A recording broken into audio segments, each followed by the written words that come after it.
Hello everyone, welcome to the I study channel. तो आज हम क्लास 9th का एसएसटी का सैम्पल पेपर करेंगे जो हम पहले कर रहे थे। तो आज हम उसका सेकंड पार्ट करेंगे, सेक्शन बी। तो क्वेश्चन 6 है, नाज़ी समाज में महिलाओं की भूमिका की व्याख्या कीजिए। मतलब जो नाज़ी समाज था तो उस टाइम पर महिलाओं की क्या भूमिका थी उसके बारे में बताना है। ये क्वेश्चन है 3 मार्क्स का। तो आइए हम इसको समझते हैं।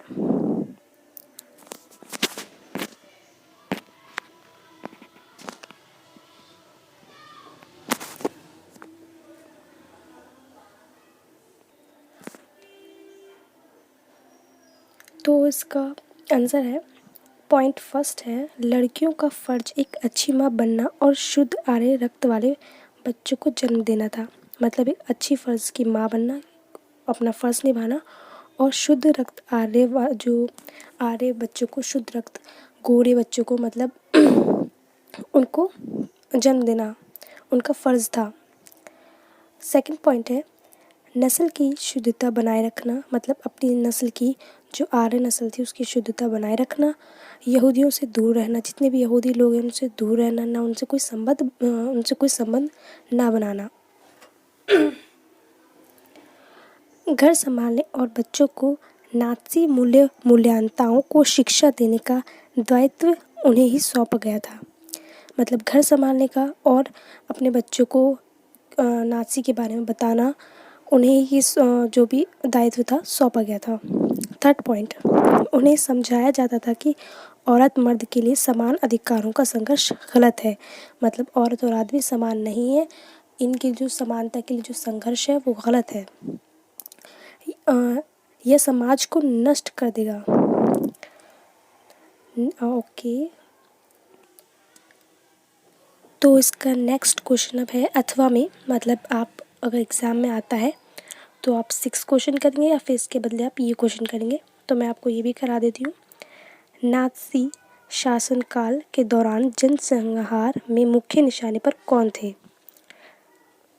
तो मतलब जब नाज़ी समाज था, शासनकाल था, जब नाज़ी शासनकाल था तो उस टाइम पर जनसंहार के लिए कौन मुख्य निशाने पर थे? मतलब किसको उस टाइम पर एक तरीके से मारा जा रहा था, है ना।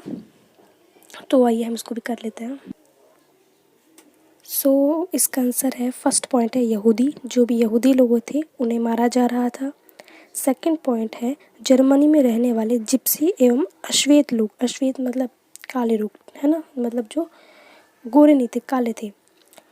थर्ड पॉइंट है शारीरिक या मानसिक रूप से अयोग्य व्यक्ति। मतलब जो मानसिक रूप से अस्वस्थ हों और शारीरिक रूप से मतलब जैसे अपंग बच्चे होते हैं ना, अपंग लोग, वो शारीरिक या मानसिक रूप से अयोग्य व्यक्ति। मतलब जो शारीरिक रूप से और मानसिक रूप से अयोग्य हों, जैसे हम कहते हैं अपंग लोग होते हैं और शारीरिक मानसिक रूप से जो ठीक नहीं होता है, वो उन लोगों को जनसंहार का निशाना बनाते थे। ठीक है,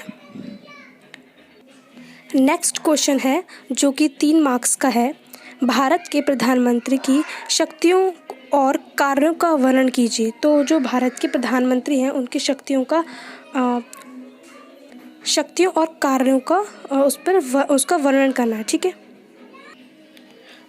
इसका आंसर है, फर्स्ट पॉइंट, सरकार के मुख्य होने के नाते कैबिनेट की बैठकों की अध्यक्षता करना। मतलब कैबिनेट की जो बैठक होती है उसकी अध्यक्षता करना। ठीक है, उनका ये फर्स्ट ये पॉइंट हो गया। सेकंड पॉइंट है विभिन्न विभागों के कार्य का समन्वय करना। थर्ड पॉइंट है विभिन्न मंत्रियों को काम का वितरण एवं पुनः वितरण करना। तो इस क्वेश्चन के 3 पॉइंट हो गए। आप चाहें तो आप और भी लिख सकते हैं। ठीक है, अब 8th क्वेश्चन है हमारा, भारत में निर्धनता रेखा का आकलन कैसे किया जा सकता है, वर्णन करना है। ये 3 मार्क्स का है। ठीक है,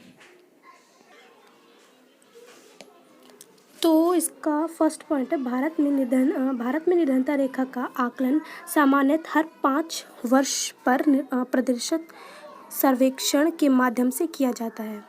यह सर्वेक्षण राष्ट्रीय प्रतिदर्श सर्वेक्षण संगठन NSSO द्वारा कराए जाते हैं।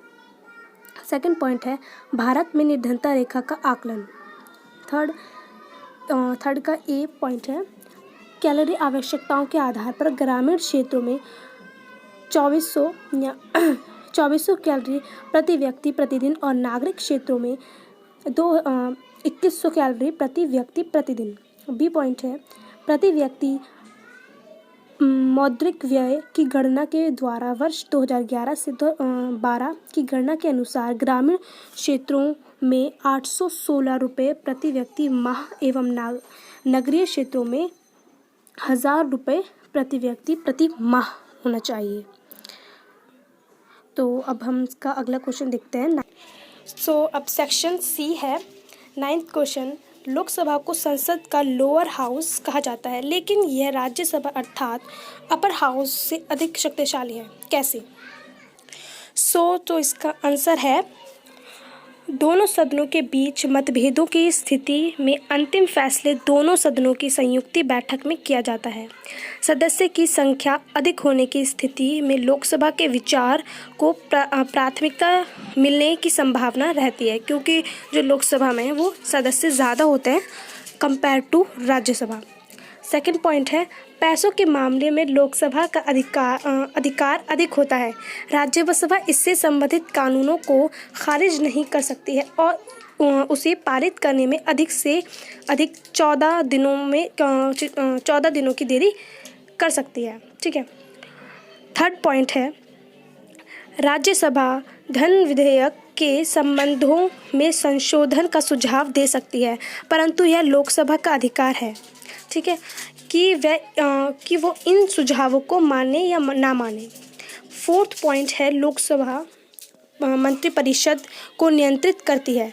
सिर्फ वही व्यक्ति प्रधानमंत्री बन सकता है जिसे लोकसभा में बहुमत हासिल हो। तो जो लोकसभा है वही प्रधानमंत्री को नियंत्रित कर सकती है, मंत्रिपरिषद को नियंत्रित कर सकती है। और जो लोकसभा है, लोकसभा में जिस इंसान को प्रधानमंत्री के लिए बहुमत मिलेगा वही प्रधानमंत्री बनेगा। ठीक है। नेक्स्ट क्वेश्चन देखते हैं अब। एक सेकेंड होता नहीं।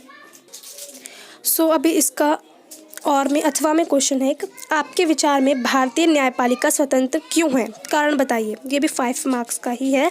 ऊपर वाला करें या ये करें, दोनों में से एक करना है, तो हम ये भी देख लेते हैं। तो इसका फर्स्ट पॉइंट है एक बार किसी व्यक्ति को सर्वोच्च न्यायालय या उच्च न्यायालय का न्यायाधीश नियुक्त होने के बाद उसे संसद के अलग अलग सदनों के 2/3 बहुमत से अविश्वास प्रस्ताव पारित करवा कर ही हटाया जा सकता है। सेकंड पॉइंट है अगर न्यायपालिका को लगता है कि विधायिका द्वारा कोई कानून संविधान के खिलाफ है तो वो ऐसे कानून को अमान्य कर सकती है। इसका थर्ड पॉइंट है इसी तरह जब इसके सामने किसी कानून या कार्यपालिका की कार्यवाही को चुनौती मिलती है तो वे उसकी संवैधानिक वैधता तय करते हैं। फोर्थ पॉइंट है अदालतें सरकार को निर्णय करने की शक्ति के दुरुपयोग से रोकने के लिए हस्तक्षेप करती हैं। इसका फिफ्थ पॉइंट है ये सरकारी अधिकारियों को भ्रष्ट आचरण करने से रोकती हैं। तो हमारे ये वाला भी हो चुका है। अब नेक्स्ट क्वेश्चन है भारत में निर्धनता में अंतर राज्य समानताओं का एक विवरण प्रस्तुत कीजिए। ठीक है, इसका आंसर देखते हैं। अभी इसका आंसर का फर्स्ट पॉइंट है प्रत्येक राज्य में निर्धन लोगों का अनुपात एक समान नहीं है। मतलब हर राज्य में अलग प्रकार से लोग निर्धन हैं, है ना। एक जैसा नहीं है कि दिल्ली में इतने लोग निर्धन हैं तो मुंबई में भी इतने ही लोग निर्धन होंगे, ऐसा ऐसा नहीं है। कहीं ज़्यादा होते हैं, कहीं कम होते हैं, है ना। सेकंड पॉइंट है वर्ष 2011 से 12 में भारत में निर्धनता अनुपात 22% है। ठीक है। थर्ड पॉइंट है बिहार और ओडिशा क्रमशः 33.7 और 32.6% निर्धनता औसत के साथ 2 सर्वाधिक निर्धन राज्य बने हुए हैं। पॉइंट फोर्थ ओडिशा, मध्य प्रदेश, बिहार, उत्तर प्रदेश में ग्रामीण निर्धनता के साथ नगरीय निर्धनता भी अधिक है। मतलब ग्रामीण निर्धनता के साथ साथ जो नगरीय या हम कह सकते हैं शहरी निर्धनता है वो भी काफ़ी ज़्यादा है। 5th पॉइंट है, पंजाब और हरियाणा जैसे राज्य उच्च कृषि वृद्धि दर से निर्धनता कम करने में पारंपरिक रूप से सफल रहे हैं। ठीक है, ये भी क्वेश्चन हमारा हो गया। अब नेक्स्ट क्वेश्चन देखते हैं। अब इसका जो ये 10th क्वेश्चन था, इसके अथवा में एक और क्वेश्चन है। भारत में 1973 से निर्धनता की प्रवृत्तियों की चर्चा कीजिए। तो हम इसको भी देखते हैं। तो इसका फर्स्ट पॉइंट है, भारत में निर्धनता अनुपात में वर्ष 1993 से 1994 में लगभग 45% से वर्ष 2004 से लेकर 5 में 37.2 तक महत्वपूर्ण गिरावट आई है। ठीक है, अब सेकंड है, वर्ष 2011 से 12 में निर्धनता रेखा के नीचे निर्धनों का अनुपात और भी गिरकर 22% पर आ गया है। पॉइंट थर्ड, यदि यही प्रवृत्ति रही तो अगले कुछ वर्षों में निर्धनता रेखा से नीचे के लोगों की संख्या 20% से भी नीचे आ जाएगी। पॉइंट फोर्थ है, यद्यपि निर्धनता रेखा से नीचे रहने वाले लोगों का प्रतिशत पूर्व के 2 दशकों 1973-1993 में गिरा है। निर्धन लोगों की संख्या वर्ष 2004 से 5 में 407 मिलियन से गिरकर 270 मिलियन वर्ष 2011 से 12, जिसमें औसतन गिरावट 2.2% वर्ष 2004 से 5 से 2011 से 12 के बीच में हुई है। अब हमारा सेक्शन डी है। तो अब हम इसका जो प्रश्न 11 है, मतलब प्रश्न 11 है, वो करते हैं। नीचे दिए गए अनुच्छेद को पढ़िए एवं पूछे गए प्रश्नों के उत्तर दीजिए। समाज परिवर्तन के समर्थकों में एक समूह उदारवादी का था। उदारवादी ऐसा राष्ट्र चाहते थे जिसमें सभी धर्मों को बराबर का सम्मान और जगह मिले। शायद आप जानते होंगे कि उस समय यूरोप के देशों में प्राय किसी एक धर्म को ही ज़्यादा महत्व दिया जाता था। ब्रिटेन की सरकार चर्च ऑफ इंग्लैंड का समर्थन करती थी। ऑस्ट्रेलिया और स्पेन कैथोलिक चर्च के समर्थक थे। उदारवादी समूह वंश आधारित शासकों की अनियंत्रित सत्ता के भी विरोधी थे। वह सरकार के ऐसे समक्ष व्यक्ति मात्र के अधिकारों की रक्षा के पक्षधर थे। उनका कहना था कि सरकार को किसी के अधिकारों का हनन करने या उनसे छीनने का अधिकार नहीं दिया जाना चाहिए। यह समूह प्रतिनिधित्व पर आधारित एक ऐसी निर्वाचन सरकार के पक्ष में था जो शासकों और अफसरों के प्रभाव से मुक्त और सुप्रशिक्षित न्यायपालिका द्वारा स्थापित किए गए कानूनों के अनुसार शासन कार्य चलाए। पर यह समूह लोकतंत्रवादी नहीं था। ये लोग सार्वभौमिक वयस्क मताधिकार यानी सभी नागरिकों को वोट का अधिकार देने के पक्ष में नहीं थे। उनका मानना था कि वोट का अधिकार केवल संपत्तिधारियों यानी कि जो अमीर लोग होते हैं संपत्तिधारियों को ही मिलना चाहिए। इसके विपरीत रेडिकल या हमने परिवर्तनवादी भी कहते हैं, तो रेडिकल समूह के लोग ऐसी सरकार के पक्ष में थे जो देश की आबादी के बहुमत के समर्थन पर आधारित हो।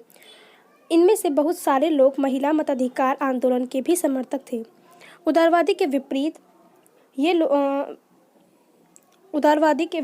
लोग बड़े जमींदारों और संपन्न उद्योगपतियों को प्राप्त किसी भी तरह के विशेष अधिकारों के खिलाफ थे।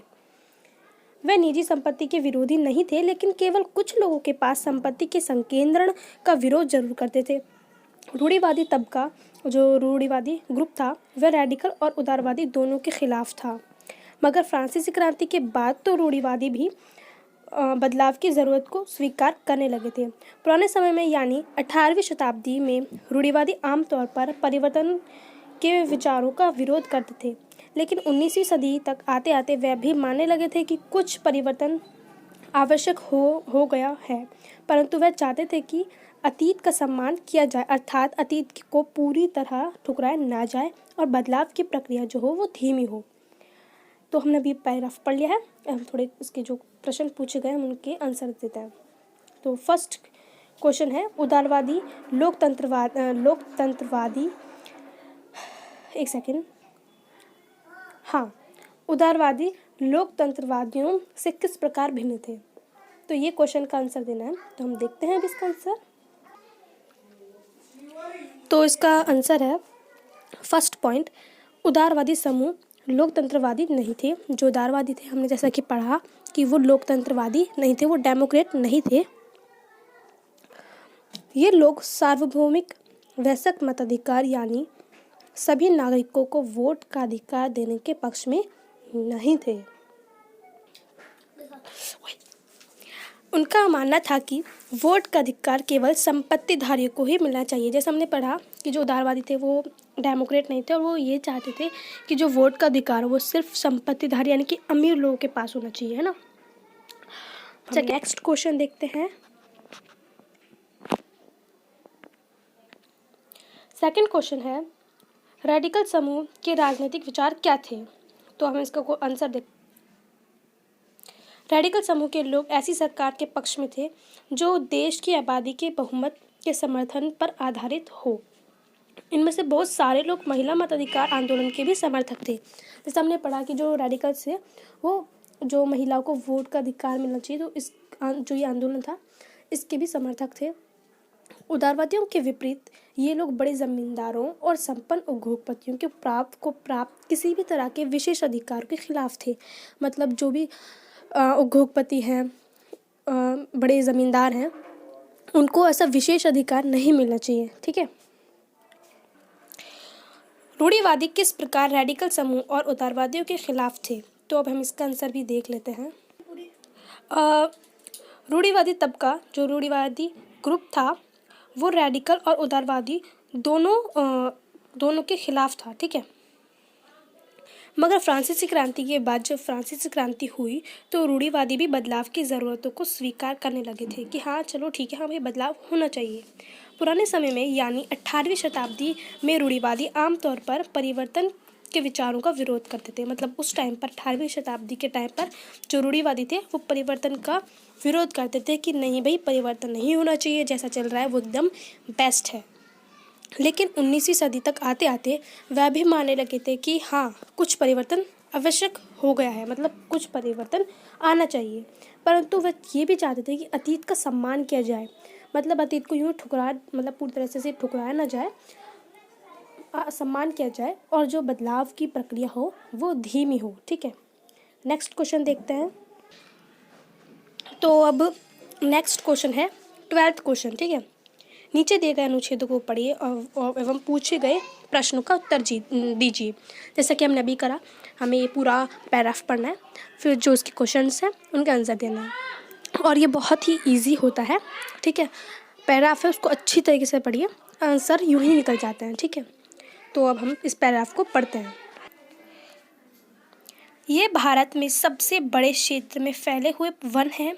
इन्हें मानसूनी वन भी कहते हैं और ये उन क्षेत्रों में विस्तृत हैं जहाँ 70 सेंटीमीटर से 200 सेंटीमीटर तक वर्षा होती है। इस प्रकार के वनों में वृक्ष शुष्क ग्रीष्म ऋतु में 6 से 8 सप्ताह के लिए अपनी पत्तियाँ गिरा देते हैं। जल की उपलब्धता के आधार पर इन वनों को आर्द्र तथा शुष्क पर्णपाती वनों में विभाजित किया जाता है। इनमें से आर्द्र या नम पर्णपाती वन उन क्षेत्रों में पाए जाते हैं जहां 100 सेंटीमीटर से 200 सेंटीमीटर तक वर्षा होती है। अतः ऐसे वन देश के पूर्वी भागों, उत्तरी पूर्वी राज्यों, हिमालय के गिरी प्रदेशों, झारखंड, पश्चिमी उड़ीसा, छत्तीसगढ़ तथा पश्चिमी घाटों के पूर्व ढालों में पाए जाते हैं। सागौन इन वनों की सबसे प्रमुख प्रजाति है। बांस, साल, शीशम, चंदन, खेर, कुसुम, अर्जुन तथा शहतूत के वृक्ष व्यापारिक महत्व वाली प्रजातियां हैं। शुष्क पर्णपाती वन उन क्षेत्रों में पाए जाते हैं जहां वर्षा 70 सेंटीमीटर से 100 सेंटीमीटर के बीच होती है। ये वन प्रायद्वीपीय पठार के ऐसे वर्षा वाले क्षेत्र उत्तर प्रदेश, तथा बिहार के मैदानों में पाए जाते हैं। विस्तृत क्षेत्रों में पाए सागौन, साल, पीपल तथा नीम के वृक्ष उगते हैं। इन क्षेत्रों के बहुत बड़े भाग कृषि कार्यों में प्रयोग हेतु साफ कर लिए गए हैं और कुछ भागों में पशु चारण भी होता है। इन जंगलों में पाए जाने वाले जानवर प्राय सिंह, शेर, हिरण और हाथी हैं। विविध प्रकार के पक्षी, छिपकली, सांप और कछुए भी यहाँ पाए जाते हैं। तो ये हमने भी पैराग्राफ पढ़ लिया है। अब हम इसके क्वेश्चंस देखते हैं। तो इसका फर्स्ट क्वेश्चन है, उपरोक्त अनुच्छेद में किस प्रकार के वनस्पतियों के बारे में चर्चा की गई है। तो ये बहुत इजी क्वेश्चन है। अगर इस टाइप का आता है तो मतलब आप आराम से पैराग्राफ में से छाट करके लिख सकते हैं ना। तो हम देखते हैं इसका आंसर। तो इस फर्स्ट का आंसर है उष्णकटिबंधीय पर्णपाती वन। इन वनों के बारे में बात की जा रही है इस अनुच्छेद में, ठीक है। इस पैराग्राफ में उष्णकटिबंधीय पर्णपाती वन के बारे में बताया जा रहा है।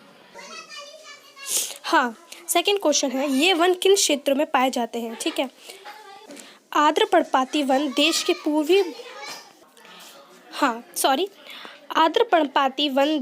पूर्वी भागों, उत्तरी पूर्वी राज्यों, हिमालय के गिरिपथ प्रदेशों, झारखंड, पश्चिमी उड़ीसा, छत्तीसगढ़ तथा पश्चिमी घाटों के पूर्व ढालों में पाए जाते हैं, ठीक है। और उड़ीसा, छत्तीसगढ़ तथा पश्चिमी घाटों के पूर्व ढालों में भी पाए जाते हैं। शुष्क पर्णपाती वन जो प्रायद्वीपीय पठार के ऐसे वर्षा वाले क्षेत्रों में पाए जाते हैं, हैं। उत्तर प्रदेश तथा बिहार के मैदानों में भी पाए जाते हैं, ठीक है। इसका भी आंसर हो गया है। अब हम क्वेश्चन देखते हैं। तो थर्ड क्वेश्चन है, आर्द्र एवं शुष्क पर्णपाती वनों के बीच अंतर स्पष्ट कीजिए। तो अब आइए हम इसका आंसर करते हैं, ठीक है। तो फर्स्ट पॉइंट है, इन क्षेत्रों में पाए जाते हैं जहाँ जो अभी हम एक सेकेंड आर्द्र पर्णपाती वन तो उन क्षेत्रों में पाए जाते हैं जहाँ 100 सेंटीमीटर से 200 सेंटीमीटर तक वर्षा होती है, ठीक है।